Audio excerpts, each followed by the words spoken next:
That international platform మీద ఇండియాకి proud moment create చేయడం మా అందరికీ చాలా గర్వంగా ఉంది, సంతోషంగా ఉంది. సో ఈ సంతోషాన్ని మీ అందరితో కూడా పంచుకోవాలని అండ్ లాస్ట్ 2 years నుంచి ఈ జర్నీ జరుగుతుంది. అండ్ లాస్ట్ 2 years నుంచి మీడియా కానీ ప్రెస్ కానీ అందరూ కూడా మీ సపోర్ట్ ఎక్స్టెండ్ చేస్తున్నారు. ఇక్కడ మనం ఆల్రెడీ 2 సార్లు మీడియా మీట్ చేసుకున్నాము. ఒకసారి first time Telangana Mrs India Telangana win అయినప్పుడు, ఈ ఇయర్ మిసెస్ ఇండియా మార్చ్లో విన్ అయినప్పుడు కూడా మనం ఈ all had a get together. అలాగే ఇప్పుడు ఏషియా ఇంటర్నేషనల్ విన్ అవ్వడం, అలాగే 3 crowns గెలుచుకోవడం చాలా హ్యాపీగా ఉంది. మీ అందరితో కూడా ఆనందాన్ని పంచుకోవాలి. అలాగే ఈ జర్నీ ఏంటి, ఈ జర్నీ ఎలా సాగింది, ఎటువంటి మెమరీస్ క్రియేట్ అయినాయి, అట్లానే ఇండియాకి ఇది ప్రౌడ్ మూమెంట్ ఎలాగా అన్నది మీ అందరితో కూడా షేర్ చేసుకోవాలని మీ అందరినీ ఇవాళ ఇన్వైట్ చేయడం జరిగింది. అలాగే మా ఫ్యామిలీ మెంబర్స్ కానీ ఎక్స్టెండెడ్ ఫ్యామిలీ కూడా అందరూ రత్నాకు పర్సనల్గా వచ్చి విష్ చేయాలని వచ్చినందుకు చాలా థ్యాంక్ యూ.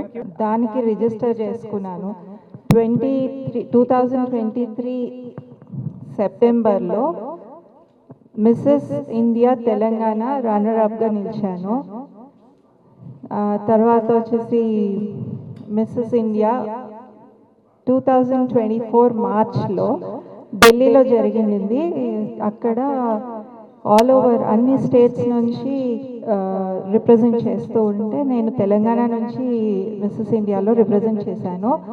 అక్కడ I could win the crown, Mrs India crown win అయ్యాను. నెక్స్ట్ నాది ఈ జర్నీ వచ్చేసి 3rd క్రౌన్ విన్ అవ్వడానికని మిస్సెస్ ఏషియా ఇంటర్నేషనల్లో రిజిస్టర్ చేసుకోవడం అయింది. 3rd క్రౌన్ విన్ అవుదామని వెళ్ళి 3 crowns తెచ్చుకోవడం జరిగింది. లైక్ 3 crowns విన్ అయ్యాను ఏషియా ఇంటర్నేషనల్ ప్లాట్ఫామ్ పైన. నా గురించి చెప్పాలంటే నేను బోర్న్ అండ్ బాటప్ ఇన్ హైదరాబాద్. చిన్నప్పటి నుంచి ఒక ప్యాషన్ ఉండేది ర్యాంప్ వాక్ చేయాలి అనేది, బట్ ఇంత దూరం వెళ్తానని నాకు కూడా అనిపించలేదు. బట్ ఈ హ్యాపీయెస్ట్ మూమెంట్ మీతోటి సెలబ్రేట్ చేసుకోవడం చాలా హ్యాపీగా ఉంది. ఇంకా నా హ్యాపీనెస్ రెట్టింపు అయింది. ఇది November 13th నుంచి 19th బ్యాంకాక్ థాయిలాండ్లో జరిగిందండి.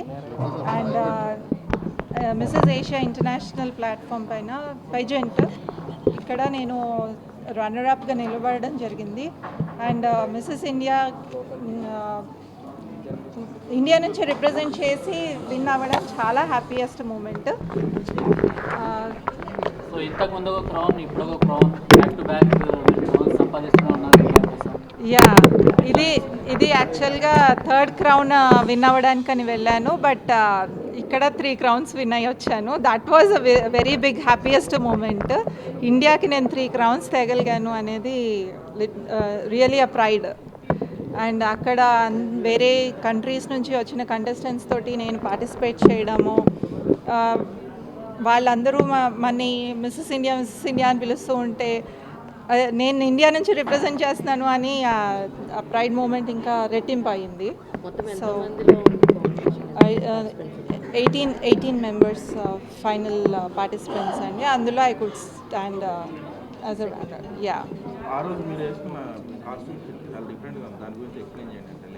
సో నేషనల్ కాస్ట్యూమ్ అని ఒక రౌండ్ ఉంటుంది. డిఫరెంట్ కంట్రీస్ నుంచి వచ్చిన వాళ్ళు వాళ్ళ కంట్రీని రిప్రజెంట్ చేస్తూ కాస్ట్యూమ్ని డిజైన్ చేయాలి, ఐ మీన్ షోకేస్ చేయాలి. నేను షోకేస్ చేసుకున్నది నా నేషనల్ కాస్ట్యూమ్ యాజ్ ఒక tricolour concept. As you all know మన Indian flag tricolours use చేసుకున్నాను. ఇండియన్ ఫ్లవర్ లోటస్ రిప్రజెంట్ చేశాను. ఇండియన్ బర్డ్ నా పీకాక్ని రిప్రజెంట్ చేస్తూ నేను డిజైన్ చేసుకున్నానండి. There is a tiger also in my costume. Indian represent చేస్తూ చేసిన వీడియోలో ఒకటి మన కల్చర్ డైవర్స్డ్ కల్చర్. యాక్చువల్గా చెప్పాలంటే India is a divorced culture. We have different cultures, different people, everything. But నేను నా వరకు నా కల్చర్స్ని నేను రిప్రజెంట్ చేశాను. మన ఫెస్టివ్స్ ఎలా ఉంటుంది, దివాళీ ఎలా సెలబ్రేట్ చేసుకుంటామో అది చూపించాను. మన యోగా, మన మెడిటేషన్, ఆ కల్చర్స్ అన్నీ నేను నా ప్రోమోలో చూపించడం జరిగిందండి. How elegant we are, we Indians are అనేది I could showcase in that. So నేను అది చూపించినందుకు నాకు ఎలిగెన్సీ అవార్డు వచ్చిందేమో, I don't know, but I tried my level best to give my 100% and could get one crown.